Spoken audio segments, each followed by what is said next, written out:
Olá, pessoal. Professor Carlos Wilker, e vamos dar início a mais uma aula de História. Quero cumprimentar aqui a nossa intérprete, a Cilândia, e hoje vamos falar sobre a Revolução Chinesa. Vamos lá. O que foi a Revolução Chinesa? De forma bastante resumida, a Revolução Chinesa ela foi um processo no qual chegou ao poder em 1949 os comunistas na China. Ou seja, a Revolução Chinesa ela se caracteriza como a ascensão dos comunistas ao poder, né? E a proclamação da República Popular da China sob a liderança de um indivíduo chamado Mao Tse-tung. Então, basicamente, isso é o que foi a Revolução Chinesa, né? Há um processo, a gente vai ver mais adiante, mas de forma bastante sucinta, essa chegada ao poder dos comunistas na China em 1949, sob a liderança do Mao Tse-tung. Esse aqui é o Mao Tse-tung.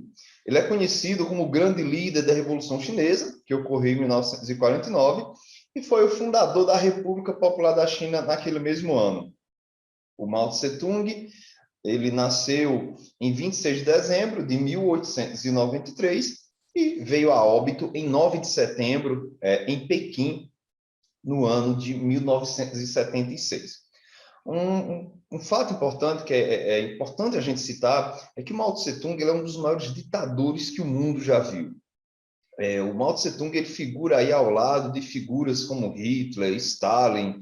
Então, realmente, alguns colocam ele entre os 5 maiores ditadores que o mundo já viu, ok? Então, é importante citar essa curiosidade sobre esta figura aqui que vos encara agora, o Mao Tse-tung. A Revolução Chinesa na China ela ocorreu em 2 períodos, em 1911 e em 1949. Em 1911, ela é o período em que vai pôr fim ao período das dinastias, que a gente vai entender isso mais a seguir.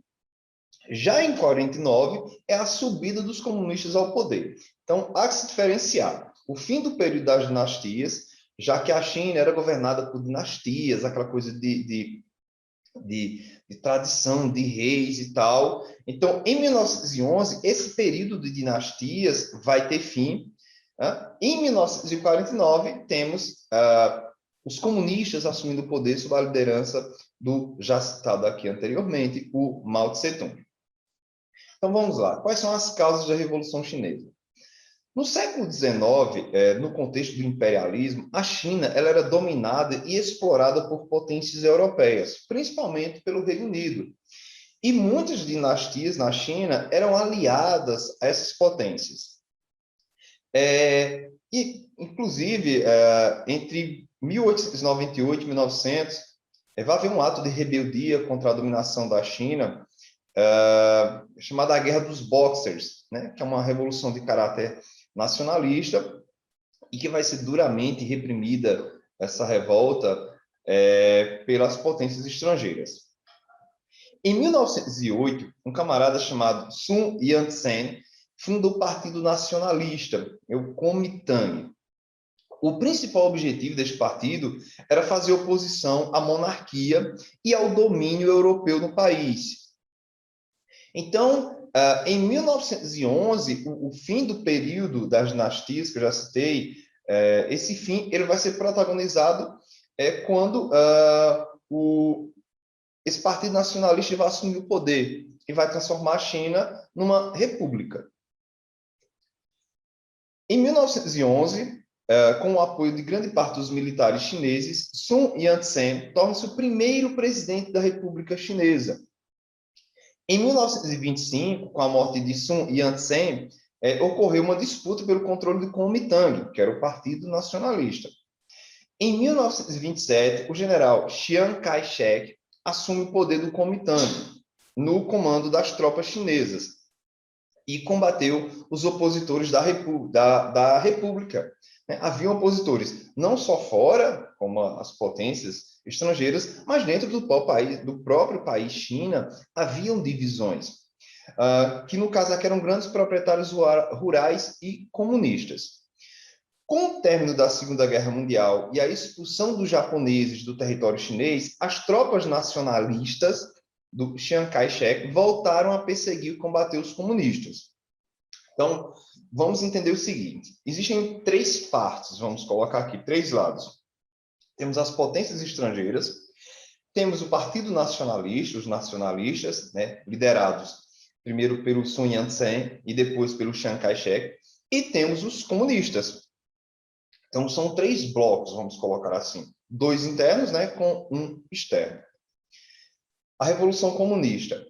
Em outubro de 1949, os comunistas tomam o poder e proclamam a República Popular da China, com Mao Tse-tung como chefe supremo. A China é transformada num país comunista e ela vai passar por uma série de reformas. Coletivização das terras, controle estatal da economia, nacionalização de empresas estrangeiras.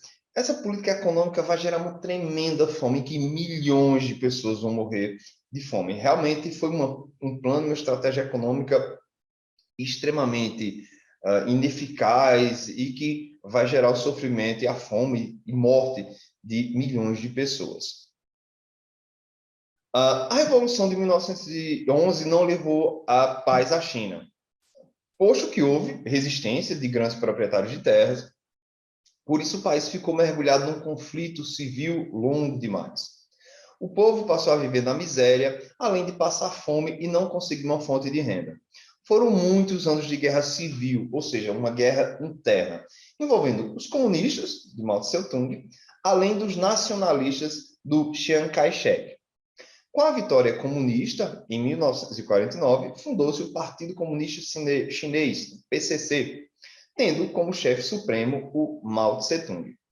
A chamada era Mao Tse-tung se estendeu de 1949 até 1976, período em que se consolidou o comunismo. E aí o Estado passou a controlar a economia, assim como as terras foram divididas através da reforma agrária, né, que são as medidas que eu já citei anteriormente e as consequências dessas medidas. O grande salto para frente. O que foi o grande salto para frente? Um grande revés para a Revolução de 1949 foi o projeto O Grande Salto para Frente, de 1958, que a ideia desse plano era impulsionar a economia, mas foi um fracasso absoluto, que levou os camponeses a morrerem de fome. Essa tragédia social, em 1966, desencadeou a Revolução Cultural Chinesa, liderada pelo Mao Tse-tung. O que foi isso? O Mao Tse-tung, de forma ditatorial, ele tentou inculcar, empurrar a goela abaixo o pensamento comunista e socialista na população e proibindo e censurando qualquer crítica, qualquer discordância, perseguindo opositores, tentando eliminar a ocidentalização da China, tentando mudar o pensamento e as crenças das pessoas de forma forçada. Ele pretendia recuperar a ideologia revolucionária perdida. O movimento se estendeu por uma década e terminou em 1976 com a morte de Mao. Depois disso, a China entrou, depois da morte do Mao, a China entrou num processo de abertura econômica e de integração internacional. Isso levou a nação a se industrializar e, com o tempo, a se tornar uma grande potência mundial.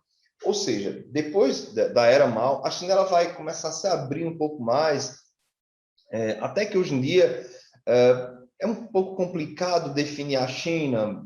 Se usa o termo socialismo de mercado, alguns chamam de capitalismo de Estado, que seria uma mistura de socialismo com capitalismo, né? Não vem ao caso a gente discutir. Fato é que a China hoje é uma das maiores potências do mundo, né? Das maiores potências econômicas e industriais do planeta. Ok, pessoal? Então é isso. Vou ficando por aqui e até a próxima.